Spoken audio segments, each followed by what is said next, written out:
Hi, in today's video, we're going to do some stretching while also learning about the polyvagal theory.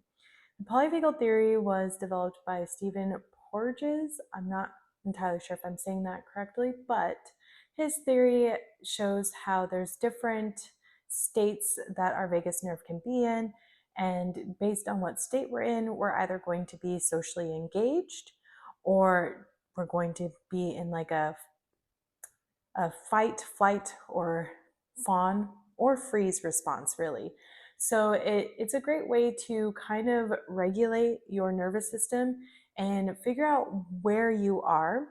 And then when we add it with stretching, we can see that there's a mental component to stretching as well. So based on where you're at mentally, it'll also affect you physically. And then there's also some physical things as well where mechanically or structurally, I should say, certain bones don't allow certain things. So we're going to dive in, find a comfortable seat on your mat. And the first thing we'll do is just a simple forward fold. So once you are seated, let's bring our legs out in front of us. And before we even do anything, let's come to our breath. So close your eyes, place your palms at the sides of your hips, and push the ground away a little bit so that you can lift your chest and straighten out through your spine. If you notice that your ears are forward, bring your ears over the shoulders, and it's almost like you're drawing the back of the head against an imaginary wall. Take a deep breath in here and an exhale out. Already start to check in with yourself. What state do you think you're in at this moment? Do you feel heat? Maybe your heart's beating fast. Is it hard to be still? Do you kind of want to run? Do you feel cold? Maybe you just want to lay down. You don't really want to do anything. Like just even being here is a struggle. Do you just want to show up and do the right things and get it right and kind of get some sort of approval of being here?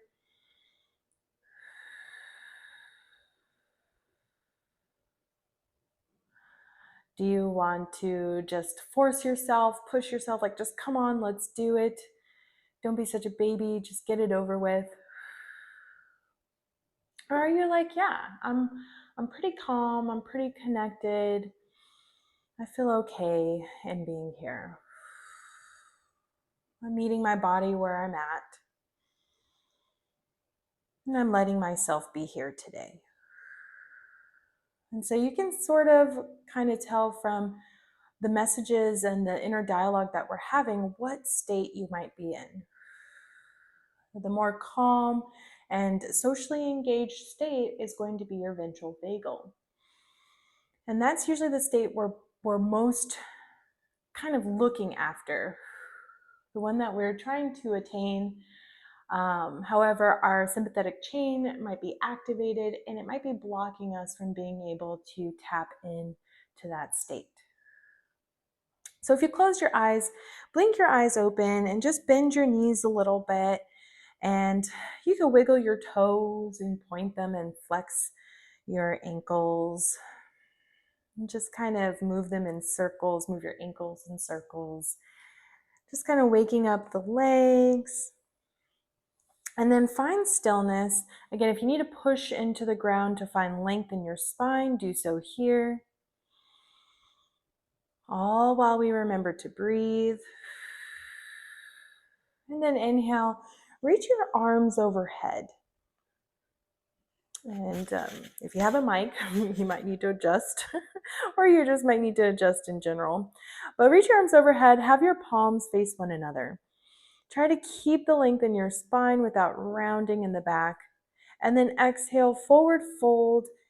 Fold at your hips. So when I say this, looking at my body, you can see that there is some folding happening at the hip crease. Okay, sometimes when we go into a forward fold, we round the upper back. And we think that that's the fold, but that's really just rounding our upper back. And that has its place in time for a different thing, right? So this isn't right or wrong. It's kind of not what we're going for in this moment. What we're going for is the fold at the hip crease. Now, if you need to bend your knees to help make this a little bit easier, and it like get some of the strain out of your back, that can work too. You would feel your belly connect with your thighs. And so find, my feet are squeaky, find the adjustment that works best here for you, and then see if you can add just a little bit of a fold in the spine once you have the bending at the hip crease. Let your chin go in towards your chest.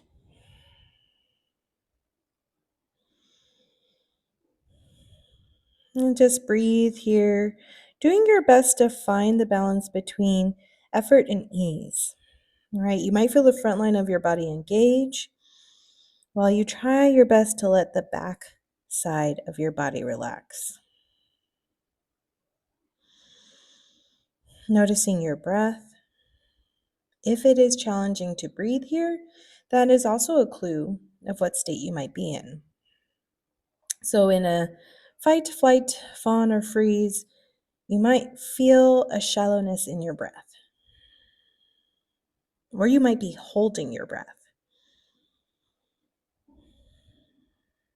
So allow the breath to flow. Sometimes when we go too far in a stretch, the body can get a signal that that isn't safe, and that can actually tip us into a different state. So if you need to come out a little bit and maybe not go as far into your fold, that way you can feel like you can breathe freely, you can try that out. And then sometimes with our mind, we think that when we stretch, we must go as far and as fast and as long as we can go.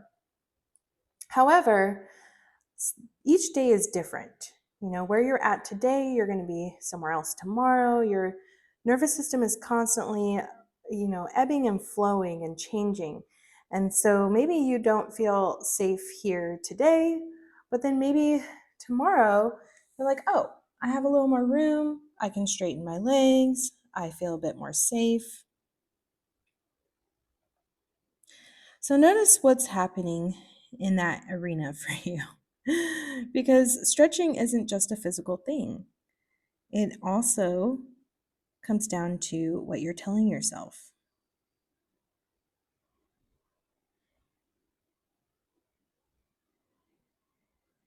Now, I hear sometimes, especially with a forward fold, people are like, I am not flexible. And that may be true for today, and that may be true in a black and white type of thinking. However, you can be mentally flexible and maybe not as physically flexible, if that makes sense.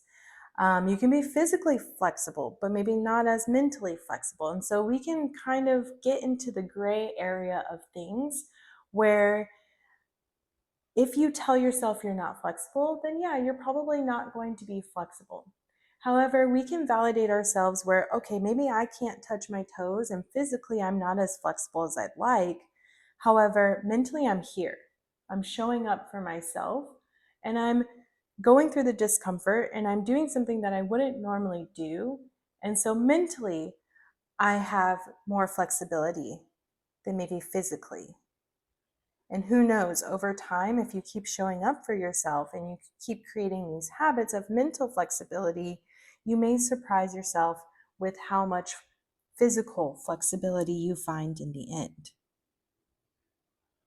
And so if you're still in your forward fold, that's a long fold, right? So inhale, come all the way up to your seat. You can bring your hands behind you and just kind of shake out the legs. So bend your knees. Let them go side to side. Let your feet fall side to side. You could do small bends. You could do big bends in your knees. You can even come into a reverse tabletop. So in our reverse tabletop, the hands are behind us and the feet are down, hip width or wider. Inhale, press into your heels to lift your hips, and exhale, start to engage your glutes, drawing your belly button towards the spine and up towards the ribs. You can let your head drop back. Now, sometimes when we change position in the neck, it can change position in the state that we're in. You might go right into a sympathetic chain activation, so you may not want to do that one. Just kind of explore what happens. For me, it happens right away, so I typically don't let my head go back if that's not what I'm going for. Inhale, then exhale, release, and come back down. So now you have a bit of a taste of how stretching can kind of show us where we're at in our vagus nerve or our nervous system state, and show us physically where we're at too, of like, where do I feel safe physically and where do I not feel safe physically. Um, and so it's a beautiful thing, right? To be able to communicate with your body and to connect your mind and body. So hopefully you've found this helpful, and I will hopefully see you, or I won't necessarily see you, but hopefully you'll follow me along in the next video. Thank you so much for being here. Namaste.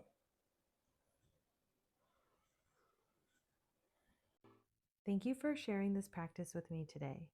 If you found this helpful, make sure to like, subscribe, and share with someone who might need a little calm today. See you next time.